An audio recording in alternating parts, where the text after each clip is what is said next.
Phone చేసి, ఇలాగా ఈ సినిమా అవుతుంది, దయచేసి ఖాళీగా ఉంటే మీరు ఒకసారి చూడండి అంటే, నేనే ఎందుకు చూడాలి సార్ అంటే, దాని గురించి మాట్లాడగలిగిన కొంచెం సాహితీ వ్యవసాయం చేస్తున్న వాళ్ళతో అంటే ఆ లెక్కన జొన్నవిత్తులు గారు కూడా ఉన్నారు కదా అన్న.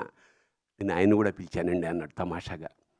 సరే నిన్న కుటుంబ సమేతంగా మేము థియేటర్కి అల్లు అరవింద్ గారి ఏ అక్కడికే వెళ్ళి చూసాం sir. So it was not theatre sir, it was a temple yesterday. It was, I think the feeling is continuing. ఒక కూర్చున్న 5వ నిమిషానికి మేము లోపలికి వెళ్ళిపోయాం. ఏనాటి భక్త ప్రహ్లాద, ఎస్వి రంగారావు, నరసింహస్వామి, ఆ రోజారమణి, జీవము నీవే కదా అన్న పాట అక్కడ మొదలైపోయింది. నాకు అలా వస్తూనే ఉంది ఒక్కొక్క సీను. ఇది సినిమా తీశారా లేకపోతే సాక్షాత్కారం జరుగుతోందా మాకు అర్థం కాలేని ఒక అద్భుతమైన లోపలికి వెళ్ళిపోయాం. దాదాపు ఒక 20-30 సార్లైనా కళ్ళు చెమర్చే ఈ భావన, the way how you tackled అంటే కొత్త డైమెన్షన్స్.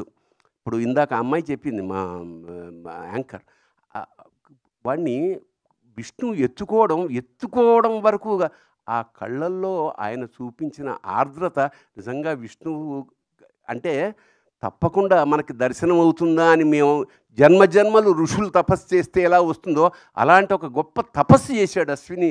సో మీకు లభించిన అదృష్టం కాదు సార్, యావత్ ప్రపంచానికి కూడా విష్ణుమూర్తిని, నరసింహస్వామిని దర్శనం చేయించేశారు.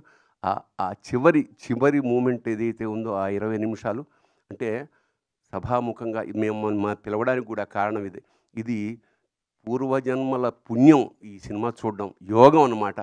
ఖచ్చితంగా ఒకసారి కాదు, ఎన్నిసార్లు మేము చూడాలో నాకే తెలియట్లేదు. ఎన్నిసార్లు చేసినా కొత్త ఎక్స్పీరియన్స్. ప్రతి క్షణాన్ని ఈ మధ్యకాలంలో ఎంజాయ్ చేసిన పరిపూర్ణమైన సినిమా ఇది. ఆ గ్రాఫిక్స్ జనరల్గా ఏమిటంటే గ్రాఫిక్స్లో చాలా రకాల లోపాలు ఉంటాయి, కానీ ఇక్కడ ఏమంటే ఆ భావాలతోటి, వాళ్ళ కదలికలతోటి, ఆ డీటెయిల్స్ తోటి, ఆ కళ్ళల్లో ఉండే కరుణతోటి మొత్తం కబ్జా చేసేసారు మా మనస్సులు, హృదయాలు ద్రవించేసాయి.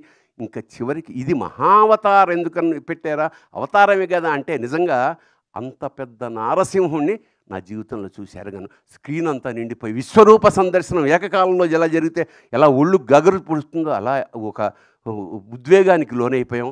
నిజంగా ఇది రసాత్మకం, కళాత్మకం.